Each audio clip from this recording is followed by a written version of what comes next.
नमस्कार, मैं हूं प्रभाकर मणि तिवारी। आप देख रहे हैं मणिपुर विधानसभा चुनाव पर मेरा खास कार्यक्रम पॉलिटिक्स विद प्रभाकर के तहत मणिपुर की महाभारत।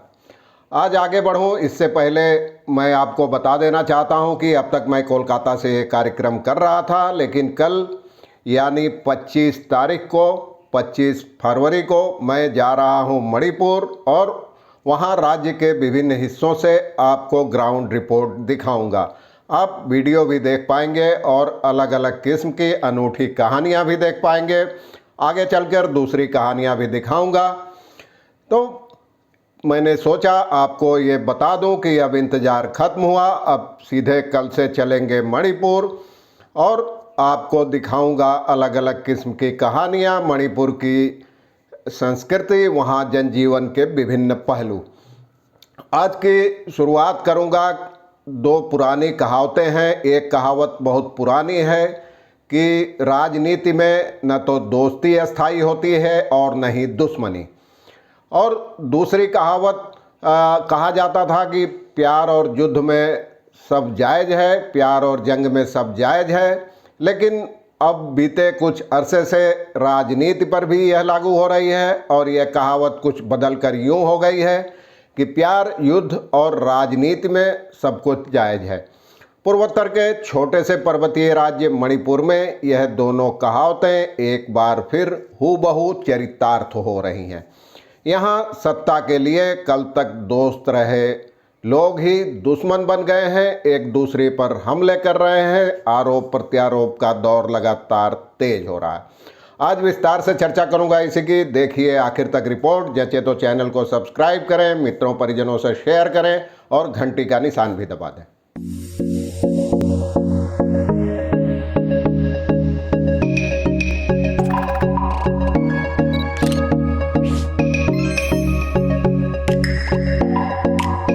बता रहा था कि राजनीति में न तो दोस्ती अस्थाई होती है और न ही दुश्मनी।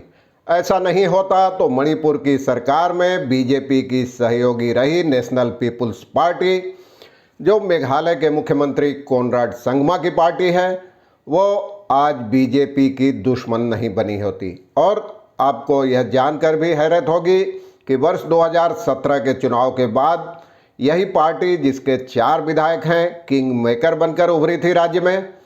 और इसी वजह से कांग्रेस के मुकाबले कम सीटें होने के बावजूद बीजेपी ने राज्य में सरकार बना ली थी, कांग्रेस को पीछे ढकेल दिया था। आंकड़ों के शौकीन लोगों को पता ही होगा कि पिछली बार जो 60 सीटें हैं विधानसभा में, इसमें 28 सीटें जीतकर कांग्रेस सबसे बड़ी पार्टी के तौर पर उभरी थी। और उसके पहले भी करीब 25 वर्षों तक पार्टी ने मणिपुर में शासन किया था।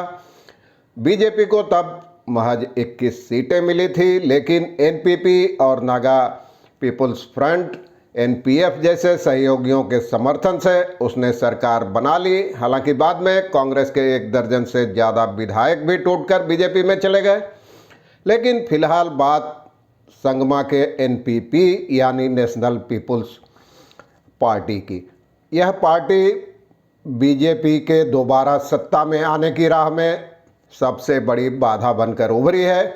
और खुद बीजेपी के नेता भी मानते हैं कि यहाँ इस बार उसका मुकाबला सबसे बड़ी पार्टी कांग्रेस से नहीं बल्कि नेशनल पीपल पार्टी से है। और सरेआम कह चुके हैं, दोनों पार्टियों के नेता एक दूसरे पर लगातार हमले कर रहे हैं। कोनराड संगमा लगातार राज्य के चुनावी दौरे पर हैं, कई बार दौरा कर चुके हैं, कई रैलियों को संबोधित कर चुके हैं और उन्होंने आरोप लगाया है कि राज्य में लोकतंत्र नहीं है, उनके उम्मीदवारों को धमकियां दी जा रही है, कई लोगों को नामांकन पत्र तक दायर करने नहीं दिया गया। उन्होंने कहा है कि हमारी पार्टी ही इस बार तय करेगी कि राज्य में किसकी सरकार होगी। यानी एक बार वो फिर किंग मेकर बनने का दावा कर रहे हैं। और आपको बता दूं कि कुछ अर्सा पहले एनपीपी ने समर्थन वापस ले लिया था। इससे 4 विधायक में चारों मंत्री हैं एनपीपी के। बीजेपी की अगुवाई वाली सरकार में एन बीरेन सिंह के नेतृत्व में जो सरकार है, और दूसरे जो सहयोगी हैं एनपीएफ, उसके भी 4 विधायक हैं, लेकिन उसके 2 लोग ही मंत्री हैं सरकार में।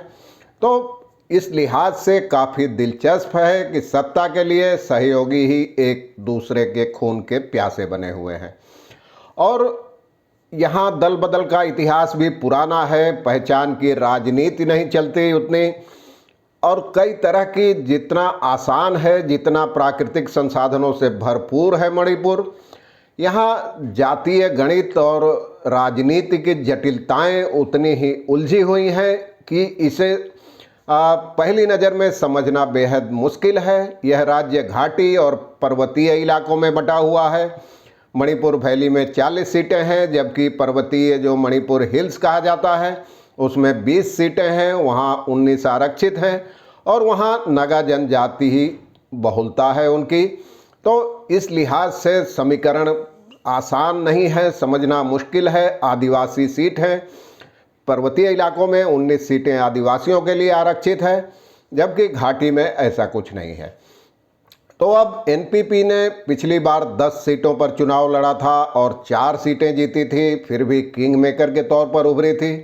इस बार पार्टी ने 42 उम्मीदवारों की सूची घोषित की थी, लेकिन पार्टी प्रमुख संगमा का आरोप है कि उनके उम्मीदवारों को धमकाया गया, उनके समर्थकों को धमकाया गया। उन्होंने बताया कि तमाम उम्मीदवारों की सुरक्षा खतरे में है, उन्होंने सुरक्षा की भी मांग की थी, लेकिन उनका आरोप है कि 4 लोगों को या तो नामांकन पत्र दायर नहीं करने दिया गया या तो फिर उनको वापस लेने पर मजबूर कर दिया गया।